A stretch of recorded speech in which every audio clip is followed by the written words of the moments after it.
ಸ್ನೇಹಿತರೆ ನಮಸ್ಕಾರ. Big boss ಮನೆಯಲ್ಲಿ ಈಗ ಟಾರ್ಗೆಟ್ ಆಗುವಂತಹ ಅಥವಾ ಟಾರ್ಗೆಟ್ ಮಾಡುವಂತಹ ರಣತಂತ್ರವನ್ನು ಸ್ಪರ್ಧಿಗಳು ರೂಪಿಸ್ತಿದ್ದಾರೆ. ಒಬ್ಬೊಬ್ಬ ಸ್ಪರ್ಧಿಯನ್ನೇ ಟಾರ್ಗೆಟ್ ಮಾಡಿಕೊಂಡು ಹೊರಗಡೆ ಹೋಗುವಂಥದ್ದು ಅಥವಾ ಹೊರಗಡೆ ಕಳಿಸುವಂಥದ್ದು ಈಗ ಕೆಲವರ ಲೆಕ್ಕಾಚಾರ. ಅದಕ್ಕೆ ಪೂರಕವಾಗಿ ಈಗ ಮಾಳುವನ್ನು ಹೊರಗಡೆ ಹಾಕಿದ ಬಳಿಕ, ಮಾಳು ಹೊರಗಡೆ ಹೋದ ಬಳಿಕ ಈಗ ನೆಕ್ಸ್ಟ್ ಟಾರ್ಗೆಟ್ ಯಾರು ಅಂತೇಳಿ ಕೇಳಿದರೆ ರಕ್ಷಿತಾ. ಹೌದು, ಬಿಗ್ ಬಾಸ್ ಮನೆಯಲ್ಲಿ ಈಗ ರಕ್ಷಿತಾ ಟಾರ್ಗೆಟ್ ಆಗ್ತಾ ಇದ್ದಾರಾ ಅನ್ನುವಂಥ ಅನುಮಾನ ಮೂಡ್ತಾ ಇದೆ. ಕಾರಣ ಏನು ಅಂತ ಹೇಳಿದ್ರೆ, ಬಿಗ್ ಬಾಸ್ ಮನೆಯಲ್ಲಿ ನೇರ ಮತ್ತು ನಿಷ್ಠುರವಾಗಿ ಮಾತನಾಡ್ತಾ ಭಾಷೆ ಅಡ್ಡಿ ಆಗ್ತಿದೆ ಬಿಟ್ಟರೆ ಕೆಲವೊಂದು ವಿಚಾರವನ್ನು ಯಾವುದೇ ಹಮ್ಮು ಬಿಮ್ಮು ಮತ್ತು ಮುಖ ನೋಡದೆ ಮಾತನಾಡುವಂತಹ ರಕ್ಷಿತಾ ಮನಸ್ಥಿತಿ ಒಂದಷ್ಟು ಜನರಿಗೆ ಇಷ್ಟ ಆಗ್ತಿಲ್ಲ. ನೇರವಾಗಿರುವಂಥದ್ದು ಯಾರಿಗೂ ಕೂಡ ಸಹಜವಾಗಿ ಇಷ್ಟ ಆಗೋದಿಲ್ಲ. ಇಲ್ಲಿ ರಕ್ಷಿತಾ ಸ್ವಭಾವವು ಕೂಡ ಸಾಕಷ್ಟು ಜನರಿಗೆ ಇಷ್ಟ ಆಗದೆ ಇರೋದೇ ಇದೇ ಕಾರಣಕ್ಕೆ. ಜೊತೆಗೆ ಆಕೆಗೆ ಭಾಷೆ ಸುಲಲಿತವಾಗಿ ಆಕೆಯ ನಾಲ್ಗೆಯಲ್ಲಿ ಹೊರಳಾಡದೇ ಇರುವಂಥ ಕಾರಣಕ್ಕೋಸ್ಕರ ಆಕೆಯ ಮಾತುಗಳು ನೇರವಾಗಿ ತಲುಪ್ತಾ ಇಲ್ಲ ಕೆಲವರಿಗೆ. ಇನ್ನು ಕೆಲವು ಸಲ ಆಕೆ ವ್ಯಕ್ತಪಡಿಸುವಂಥ ಅಭಿಪ್ರಾಯದ ಬಗ್ಗೆನೇ ಕೆಲವರು ಅಪಸ್ವರವನ್ನು ಎತ್ತೋದು ಕೂಡ ಇದೆ. ಹೀಗೆ ಅಪಸ್ವರನ ಎತ್ತುತ್ತಾ ಹೇಗೆ ಕಳೆದ ವಾರ ಮಾಳು ಹೊರಗಡೆ ಹೋದರೋ ಅದೇ ರೀತಿ ಈ ವಾರ ರಕ್ಷಿತನನ್ನು ಹೊರಗಡೆ ಕಳಿಸಬೇಕು ಅನ್ನುವಂಥ ಲೆಕ್ಕಾಚಾರವನ್ನು ಹಾಕಿದ್ದಾರಾ ಅನ್ನುವಂಥದ್ದು ಈಗಿರುವಂಥ ಪ್ರಶ್ನೆ. ಯಾಕೆ ಮತ್ತು ಹೇಗೆ ಹೇಳ್ತೀನಿ. ಅದಕ್ಕಿಂತ ಮುಂಚೆ ನೀವಿನ್ನೂ ಕೂಡ ನಮ್ಮ ಚಾನಲನ್ನು ಸಬ್ಸ್ಕ್ರೈಬ್ ಮಾಡಿಲ್ಲ ಅಂದರೆ ದಯವಿಟ್ಟು ಕೂಡಲೇ ಸಬ್ಸ್ಕ್ರೈಬ್ ಮಾಡಿ ಸ್ನೇಹಿತರೆ. ನೋಡಿ, ಬಿಗ್ ಬಾಸ್ ಮನೆಯಲ್ಲಿ ಟೀಮ್ಗಳು ಆಗೋದು ಇದು ಮೊದಲು ಅಲ್ಲ, ಇದು ಕೊನೆಯೂ ಅಲ್ಲ, ಇದು ಲಾಸ್ಟು ಕೂಡ ಅಲ್ಲ. ಯಾಕಂತ ಹೇಳಿದ್ರೆ ಈ ಹಿಂದೆನೂ ಕೂಡ ಬಿಗ್ ಬಾಸ್ನ ಪ್ರತಿಯೊಂದು ಸೀಸನ್ನಲ್ಲೂ ಕೂಡ ಟೀಮ್ ವೈಸ್ ಆಟವನ್ನು ಆಡಿದ್ದೂ ಕೂಡ ಇದೆ. ಈ ಸಲನೂ ಕೂಡ ಹಾಗೆ ಒಂದು ಟೀಮ್ ಮಾಡಿಕೊಂಡು ಆ ಟೀಮ್ ಮೂಲಕ ಆಟ ಆಡೋದು ಕಾಮನ್. ಆದರೆ ಇಲ್ಲಿ ಈ ಬಾರಿಯ ಸೀಸನ್ನಲ್ಲಿ ಒಂದಷ್ಟು ವಿಶೇಷತೆಗಳಿದ್ದಾವೆ. ಯಾರು ಕೂಡ ಒಂದು ಟೀಮ್ನಲ್ಲಿ ಸ್ಟಿಕ್ ಆನ್ ಆಗಿ ನಿಲ್ತಾ ಇಲ್ಲ. ಅದರಲ್ಲೂ ಕೂಡ ಗಿಲ್ಲಿ ಕಾವ್ಯ ಇಬ್ಬರನ್ನು ಹೊರತುಪಡಿಸಿ ಮತ್ತಾರೂ ಕೂಡ ಈ ರೀತಿಯಾದಂಥ ಒಂದು ಆತ್ಮೀಯತೆಯನ್ನು ಮುಂದುವರಿಸ್ಕೊಂಡು ಹೋಗೋದಕ್ಕೆ ಸಾಧ್ಯನೇ ಆಗಲಿಲ್ಲ. ಈಗ ನೋಡಿ, ಸ್ಪಂದನ, ಕಾವ್ಯ, ಗಿಲ್ಲಿ 3 ಜನ ಜೊತೆಗೆ ಇದ್ರೂ ಕೂಡ ಇವರ ನಡುವೆನೇ ಕೆಲವು ಸಲ ಭಿನ್ನಾಭಿಪ್ರಾಯಗಳು ಬರೋದಿದೆ. ಅದರಲ್ಲೂ ಕೂಡ ಸ್ಪಂದನ ಮತ್ತು ಗಿಲ್ಲಿಯ ನಡುವೆ ಅಂತಹ ಒಳ್ಳೆಯ ಬಾಂಡಿಂಗ್ ಏನೂ ಇಲ್ಲ. ಕಾವ್ಯ ಮತ್ತು ಗಿಲ್ಲಿ ನಡುವೆ ಇದ್ದಂಥ ಬಾಂಡಿಂಗ್ ಏನೂ ಇಲ್ಲ. ಬಟ್ ಆದರೆ ಇಲ್ಲಿ ಒಂದು ಕಡೆ ರಕ್ಷಿತಾಗೆ ಇವರಿಬ್ಬರೇ ಟಾರ್ಗೆಟ್. ಯಾರು? ಸ್ಪಂದನ ಮತ್ತು ಕಾವ್ಯನೇ ಟಾರ್ಗೆಟು. ನಾನು ನಿನ್ನೆನೂ ಕೂಡ ಒಂದು ಸ್ಟೋರಿಯಲ್ಲಿ ಹೇಳಿದ್ದೆ, ಹೇಗೆ ಕಾವ್ಯಳನ್ನು ರಕ್ಷಿತಾ ಟಾರ್ಗೆಟ್ ಮಾಡ್ತಿದ್ದಾರೆ ಮತ್ತು ಉಳಿದವರು ಟಾರ್ಗೆಟ್ ಮಾಡಿದ್ರು ಅಂತ ಹೇಳ್ಬಿಟ್ಟು.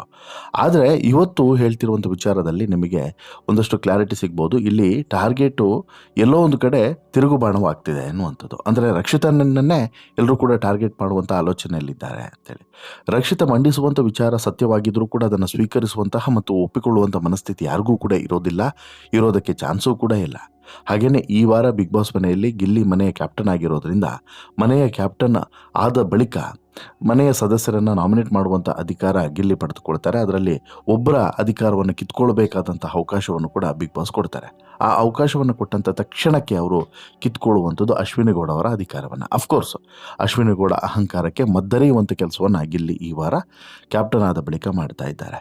ಇದನ್ನು ಹೊರತುಪಡಿಸಿದ್ರೆ ಇನ್ನು ಇದಾದ ಬಳಿಕ ರಕ್ಷಿತಾ ಅವರು ಕಾವ್ಯ ಅವರ ಎದುರಾಳಿಯಾಗಿ, ನನಗೆ ಕಾವ್ಯ ಅವರಲ್ಲಿ ವ್ಯಕ್ತಿತ್ವ ಮತ್ತು ಮನುಷ್ಯತ್ವ ಕಾಣಿಸ್ತಿಲ್ಲ ಅಂತೇಳಿ ನೇರವಾಗಿ ಹೇಳಿದ್ರೆ ಅಷ್ಟೇ ಅಲ್ಲ, ಇದೀಗ ಸ್ಪಂದನ ಬಗ್ಗೆಯೂ ಕೂಡ ಹೊಸದೊಂದು ಆರೋಪವನ್ನು ಮಾಡಿದ್ದಾರೆ. ಇದು ಇವಾಗ ಮನೆಯೊಳಗಡೆ ಹೊಸ ಕಿಚ್ಚನ್ನು ಹೊತ್ತಿಕೊಳ್ಳುವಂತೆ ಮಾಡಿದೆ ಅನ್ನೋದು ಸ್ಪಷ್ಟವಾಗಿ ಕಾಣಿಸ್ತಿದೆ.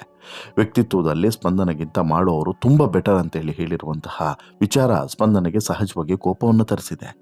ಬೇರೆಯವರನ್ನು ಪೋಟ್ರೆ ಮಾಡಿ ಆಟ ಆಡೋದು ಅಂದಿದ್ದಾರೆ. ನನ್ನ ಅಭಿಪ್ರಾಯವನ್ನು ನಿಮಗೆ ಪ್ರಶ್ನೆ ಮಾಡಲು ನಿಮಗೆ ಯಾರು ಅಧಿಕಾರವನ್ನು ಕೂಡ ಕೊಟ್ಟಿಲ್ಲ ಅನ್ನೋದು ರಕ್ಷಿತಾ ಶೆಟ್ಟಿ ಅವರು ಹೇಳ್ತಾರೆ. ಇದರಿಂದ ಕೋಪಗೊಂಡಂಥ ಸ್ಪಂದನ, ಅಷ್ಟೇ ಅಲ್ಲ, ಮನೆಯಲ್ಲಿ ನಿನ್ನ ಅಭಿಪ್ರಾಯ ಹೇಗೆ ಕೊಡ್ತೀಯೋ ಹಾಗೆ ನನ್ನ ಅಭಿಪ್ರಾಯ ನಾನು ಕೊಡ್ತೀನಿ. ಮಾಳು ಮನೆಗೆ ಹೋಗೋಕೆ ನೀನೇ ಕಾರಣ. ಮಾಳು ಮಾತನಾಡಬೇಕಾಗಿರೋದನ್ನು ರಕ್ಷಿತಾ ಮಾತನಾಡಿಯೇ ಮಾಳು ಅವರನ್ನು ಮನೆಗೆ ಕಳಿಸಿದ್ದು. ಅರ್ಧ ಆಟವನ್ನು ಆಡದೆ ಮನೆಗೆ ಹೋದರೂ ನನಗೆ ತುಂಬ ಖುಷಿ ಅಂತಲೂ ಕೂಡ ಇಲ್ಲಿ ಹೇಳ್ತಾರೆ. ಇನ್ನು ರಕ್ಷಿತಾ ಈಗ ಟಾರ್ಗೆಟ್ ಆಗ್ತಾ ಇದ್ದಾರೆ. ರಕ್ಷಿತಾ ಅವರು ಮೊದಲಿನಿಂದನೂ ಕೂಡ ಕಾವ್ಯ ಮತ್ತು ಸ್ಪಂದನ ಅವರನ್ನು ಟಾರ್ಗೆಟ್ ಮಾಡ್ತಾನೆ ಬರ್ತಾ ಇದ್ದಾರೆ. ಕಾವ್ಯ ಅವರ ಕುರಿತಾಗಿಯೂ ಕೂಡ ರಕ್ಷಿತಾ ಹಲವು ಆರೋಪಗಳನ್ನು ಮಾಡಿದ್ದಾರೆ. ಪ್ರತಿ ಬಾರಿಯೂ ಕೂಡ ವ್ಯಕ್ತಿತ್ವ ಅನ್ನುವಂಥ ಪದವನ್ನು ಹಿಡ್ಕೊಂಡು ಟಾರ್ಗೆಟನ್ನು ಮಾಡ್ತಾ ಇದ್ದಾರೆ ರಕ್ಷಿತಾ. ಈ ನಡುವೆ ಕಾವ್ಯ ಎದುರಾಳಿಯಾಗಿದ್ದಂಥ ರಾಶಿಕಾ ಮತ್ತು ಧ್ರುವಂತ್ ಅವರನ್ನು ಗಿಲ್ಲಿ ನಾಮಿನೇಟ್ ಮಾಡಿದ್ದಾರೆ. ಇದನ್ನು ಅಶ್ವಿನಿ ಗೌಡ ಖಂಡಿಸ್ತಾರೆ. ಇಲ್ಲಿ ಎಲ್ಲ ಅಂದುಕೊಂಡಂತೆ ಆಗ್ತಿದೆ ಅಂತಲೂ ಕೂಡ ಹೇಳ್ತಾರೆ. ಗಿಲ್ಲಿ ನಿರ್ಧಾರಕ್ಕೆ ಧ್ರುವಂತ್ ಮತ್ತು ರಾಶಿಕಾ ಕೂಡ ಅಸಹನೆಯನ್ನು ವ್ಯಕ್ತಪಡಿಸ್ತಾರೆ. ನಂತರ ಇದಕ್ಕೆ ಪ್ರತಿ ಹೇಳಿಕೆಯನ್ನು ನೀಡಿರುವಂಥ ಗಿಲ್ಲಿ ನಟ ಇಲ್ಲಿ ಯಾವುದೇ ಫೇವರಿಸಮ್ ಇಲ್ಲ ಅನ್ನೋದನ್ನು ಕಡ್ಡಿ ತುಂಡಾದಂತೆ ಹೇಳಿದ್ದಾರೆ. ಅಷ್ಟು ಮಾತ್ರವಲ್ಲ, ಇಲ್ಲಿ ಈಗ ಕಾವ್ಯ, ಸ್ಪಂದನ, ಗಿಲ್ಲಿ ಮತ್ತು ನಿಧಾನವಾಗಿ ಧನುಷ್ ಎಲ್ಲರೂ ಕೂಡ ಸೇರಿಕೊಂಡು ಹಂತವಾಗಿ ರಕ್ಷಿತೆಗೆ ಮಣ್ಣು ಮುಕ್ಕಿಸುವಂಥ ಕೆಲಸವನ್ನು ಮಾಡೋದಕ್ಕೆ ಸಂಚನ್ನು ರೂಪಿಸಿದ್ದಾರಾ ಅನ್ನುವಂಥ ಈಗ ಮೂಡಿರುವಂಥ ಅನುಮಾನ. ಕಾರಣ ಏನು ಅಂತ ಹೇಳಿದರೆ, ರಕ್ಷಿತಾ ನೇರ ಮಾತುಗಳು, ರಕ್ಷಿತಾ ವ್ಯಕ್ತಿತ್ವ, ರಕ್ಷಿತಾ ಅಭಿಪ್ರಾಯಗಳು ಎಲ್ಲೋ ಒಂದು ಕಡೆ ಬಿಗ್ ಬಾಸ್ ಮನೆಯಲ್ಲಿ ಇತರರ ಆಟದ ಮೇಲೆ ನೇರವಾದಂಥ ಪರಿಣಾಮವನ್ನು ಬೀರ್ತಿದೆ ಮತ್ತು ಇತರರ ವ್ಯಕ್ತಿತ್ವದ ಮೇಲೂ ಕೂಡ ನೇರವಾದಂಥ ಪರಿಣಾಮವನ್ನು ಬೀರ್ತಾ ಇದೆ. ಈ ಕಾರಣಕ್ಕೋಸ್ಕರ ಬೇಡ ಈ ರಿಸ್ಕ್ ಅನ್ನೋದನ್ನು ತೀರ್ಮಾನ ಮಾಡಿರುವಂಥ ಬಿಗ್ ಬಾಸ್ನ ಮಂದಿ ಎಲ್ಲೋ ಒಂದು ಕಡೆ ಈ ರಕ್ಷಿತನನ್ನು ದೂರ ಇಡುವಂತಹ ಕೆಲಸವನ್ನು ಮಾಡೋದಕ್ಕೆ ತೀರ್ಮಾನಿಸಿದ್ದಾರೆ. ಅಂದರೆ ಹೇಗೆ ಕಳೆದ ವಾರ ಮಾಳುವನ್ನು ಹೊರಗಡೆ ಕಳಿಸಿದ್ರೋ ಅದೇ ರೀತಿ ಈ ವಾರ ಕಳಿಸ್ಬೇಕಾಗಿರೋದು ಈ ರಕ್ಷಿತನನ್ನು ಅನ್ನೋದು ಇವರ ಲೆಕ್ಕಾಚಾರ. ರಕ್ಷಿತಾ ಹೊರಗಡೆ ಹೋದರೆ ಬಿಗ್ ಬಾಸ್ ಮನೆಯಲ್ಲಿ ಕೆಲವೊಂದಷ್ಟು ಆಟಗಳಿಗೆ ಕ್ಲಿಯರ್ ಆದಂತಹ ಅಂತಿಮ ಮುದ್ರೆ ಬೀಳಲಿದೆ ಅನ್ನೋದು ಇವರ ಲೆಕ್ಕಾಚಾರ. ಹಾಗೆ ನೋಡಿದ್ರೆ ರಕ್ಷಿತನನ್ನು ಹೊರಗಡೆ ಕಳಿಸೋದು ಅಷ್ಟು ಸುಲಭನೂ ಕೂಡ ಅಲ್ಲ.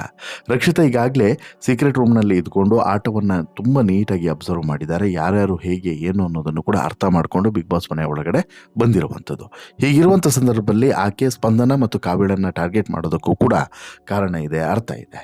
ಆಕೆಯ ಟಾರ್ಗೆಟ್ ಏನೇ ಇದ್ರೂ ಕೂಡ ಕಾವ್ಯ ಮತ್ತು ಸ್ಪಂದನ, ಇಲ್ಲಿ ಅವರಿಬ್ಬರು ಕೂಡ ಯಾಕೆ ಟಾರ್ಗೆಟ್ ಅಂತೇಳಿ ಕೇಳಿದ್ರೆ, ಆಕೆಯೇ ಹೇಳಿರುವಂತೆ ಗಿಲ್ಲಿ ಜೊತೆಗೆ ಈಕೆ ಬಿಟ್ಟರೆ ಬೇರೆ ಯಾರು ಕೂಡ ಕ್ಲೋಸ್ ಆಗಿರಬಾರ್ದು ಅನ್ನೋಂಥದ್ದು ಈಕೆಯ ಪೊಸೆಸಿವ್ನೆಸ್ಸೋ ಅಥವಾ ಈಕೆಯ ಸ್ವಾರ್ಥನೋ ಗೊತ್ತಿಲ್ಲ. ಒಂದು ಏನು ಅಂತ ಹೇಳಿದ್ರೆ, ಗಿಲ್ಲಿ ಫೈನಲಿಸ್ಟ್ನಲ್ಲಿ ಒಬ್ಬ, ಫೈನಲ್ ಆಗಿ ಕಪ್ ಗೆಲ್ತಾನೋ ಇಲ್ವೋ ಅದು ಸೆಕೆಂಡ್ರಿ, ಬಟ್ ಫೈನಲಿಸ್ಟ್ನಲ್ಲಿ ಗಿಲ್ಲಿ ಅಂತೂ ಇದ್ದೇ ಇರ್ತಾನೆ. ಗಿಲ್ಲಿ ಪಕ್ಕ ನಾನು ಇರಬೇಕು ಅಂತ ಹೇಳಿದ್ರೆ ಅವರಿಬ್ಬರು ಕೂಡ ಇರಬಾರ್ದು ಅನ್ನೋದು ಇಲ್ಲಿ ರಕ್ಷಿತಾ ಲೆಕ್ಕಾಚಾರ.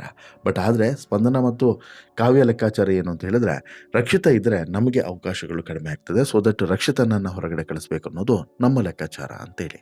ಹೀಗಾಗಿ ಇಲ್ಲಿ ಯಾರ ಲೆಕ್ಕಾಚಾರ ಸಕ್ಸಸ್ ಆಗ್ತದೆ, ಯಾರ ಲೆಕ್ಕಾಚಾರ ಉಲ್ಟಾ ಪಲ್ಟಾ ಆಗ್ತದೆ, ಯಾರಿಗೆ ಏನಾಗುತ್ತೆ ಅನ್ನೋದು ಸದ್ಯಕ್ಕಿರುವಂಥ ಕುತೂಹಲ ಒಂದು. ಇನ್ನೊಂದು ಪ್ರಮುಖವಾಗಿ ನಾವಿಲ್ಲಿ ಗಮನಿಸಬೇಕಾಗಿರುವಂಥದ್ದು ಏನು ಅಂತ ಹೇಳಿದ್ರೆ ಸ್ನೇಹಿತರೆ, ಬಿಗ್ ಬಾಸ್ ಮನೆಯಲ್ಲಿ ಆಟ ಆಡ್ತಿರುವಂಥ ಪ್ರತಿಯೊಬ್ಬರದ್ದು ಕೂಡ ಬೇರೆ ಬೇರೆ ರೀತಿಯಾದಂಥ ಸ್ಟ್ರಾಟಜಿಗಳು ರೂಪಿತವಾಗೋದು ಕಾಮನ್. ಹಾಗೆಯೇ ಇಲ್ಲೂ ಕೂಡ ಒಂದಷ್ಟು ಸ್ಪರ್ಧಿಗಳ ಪ್ಲಾನು ಸ್ಟ್ರಾಟಜಿಗಳು ಬೇರೆ ಬೇರೆ ರೀತಿಯಾಗಿ ಇದ್ರೂ ಕೂಡ ಅಂತಿಮವಾಗಿ ಯಾರನ್ನಾದ್ರೂ ಒಬ್ಬರನ್ನ ಟ್ರಿಗರ್ ಮಾಡಬೇಕು ಅಥವಾ ಯಾರನ್ನಾದ್ರೂ ಒಬ್ಬರನ್ನ ಪಾಯಿಂಟ್ ಔಟ್ ಮಾಡಬೇಕು ಅಂತೇಳಿ ನಿರ್ಧಾರ ಮಾಡಿದ್ರು ಅಂತ ಹೇಳಿದ್ರೆ, ಅದಕ್ಕೆ ಒಂದಾದ್ಮೇಲೆ ಒಂದು ಕಲ್ಲುಗಳು ಬಂದು ಸೇರ್ತಾ ಇರೋದಂತೂ ಕಾಮನ್. ಅದೇ ರೀತಿ ಈಗಲೂ ಕೂಡ ರಕ್ಷಿತ ವಿರುದ್ಧವಾಗಿ ಒಂದೊಂದೇ ಅಸ್ತ್ರಗಳು ಪ್ರಯೋಗ ಆಗ್ತಿರುವಂಥದ್ದು. ಇದು ಫೈನಲಿ ಯಾವ ರೀತಿ ಇಂಪ್ಯಾಕ್ಟನ್ನು ಬೀರುತ್ತೆ ಅನ್ನೋದು ಮಾತ್ರ ಈಗ ಸದ್ಯಕ್ಕಿರುವಂಥ ಕುತೂಹಲ. ಕಾದೋಣ ಏನಾಗುತ್ತೆ ಅಂತ ಹೇಳ್ಬಿಟ್ಟು. ನಿಮ್ಮ ಪ್ರಕಾರ ರಕ್ಷಿತಾ ನಿಧಾನಕ್ಕೆ ಟಾರ್ಗೆಟ್ಗೆ ಒಳಗಾಗ್ತಿದ್ದಾಳೆ ಅಂತೇಳಿ ಅನಿಸುತ್ತಾ? ಈ ಟಾರ್ಗೆಟ್ನಲ್ಲಿ ರಕ್ಷಿತಾ ಪಾರಾಗಬಹುದು ಅಂತೇಳಿ ನಿಮ್ಗೆ ಅನಿಸುತ್ತಾ? ದಯವಿಟ್ಟು ನಿಮ್ಮ ಅಭಿಪ್ರಾಯವನ್ನು ಕಮೆಂಟ್ ಮಾಡಿ ತಿಳಿಸಿ. ಜೊತೆಗೆ ಇಷ್ಟ ಆಯಿತು ಅಂತ ಹೇಳಿದ್ರೆ ಲೈಕ್ ಮಾಡಿ, ಶೇರ್ ಮಾಡಿ, ಚಾನಲ್ಗೆ ಸಬ್ಸ್ಕ್ರೈಬ್ ಆಗೋದನ್ನು ಮರಿಬೇಡಿ. ಧನ್ಯವಾದ.